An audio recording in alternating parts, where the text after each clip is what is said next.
मनोज जरांगेंच्या घरावर ड्रोनच्या घिरट्या. काय आहे प्रकरण? ड्रोनच्या घिरट्या पाहिल्यानंतर गावकऱ्यांनी पोलीस ठाण्यात तोंडी तक्रार दिली आहे अशीही माहिती आहे. Drone at Manoj Jarange house. Manoj जरांगेंच्या घराभोवती ड्रोनच्या घिरट्या. मराठा आंदोलनाचा चेहरा असलेले नेते मनोज जरांगेंवर पाळत ठेवली जाते आहे का, असा प्रश्न निर्माण होतो आहे. कारण मनोज जरांगेंच्या घरावर ड्रोनने घिरट्या घातल्याची चर्चा होते आहे. सोमवारी रात्री मनोज जरांगेंच्या घरावर ड्रोनने घिरट्या घातल्या असं गावकऱ्यांनी म्हटलं आहे. ड्रोनच्या मदतीने मनोज जरांगेंच्या घराची टेहळणी केली जाते आहे असं गावकऱ्यांनी म्हटलं आहे.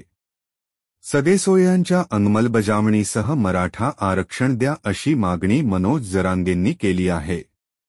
त्यासाठी त्यांनी बेमुदत उपोषण सुरूही केलं होतं. मात्र त्यांनी ते मागे घेतलं आहे. आता त्यांनी आमच्या मागण्या पूर्ण झाल्या नाहीत तर विधानसभा निवडणुकीत एकेला नाव घेऊन पाडणार असल्याचं म्हटलं आहे.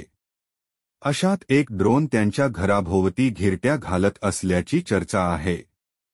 नेमका प्रकार काय घडला? सोमवारी मध्यरात्री एक ड्रोन कॅमेरा मनोज जरांगेंचा मुक्काम असलेल्या घराभोवती फिरत होता असं गावकऱ्यांनी म्हटलं आहे. यानंतर मनोज जरांगेंनी घराच्या टेरेसवर जाऊन पाहणी केली असंही गावकऱ्यांनी म्हटलं आहे. यानंतर त्यांनी सहकायांशी चर्चाही केली.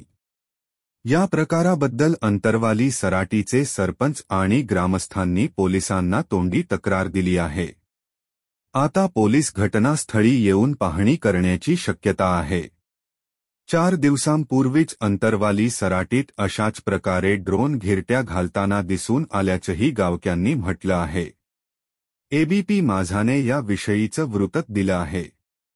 13 जुलैपर्यंत सरकारला मुदत.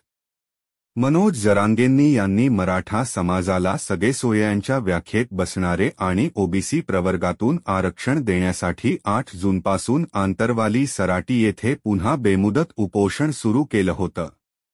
मात्र 4 दिवसांमध्येच राज्य सरकारचे शिष्टमंडळ जरांगेंच्या भेटीसाठी आले होते.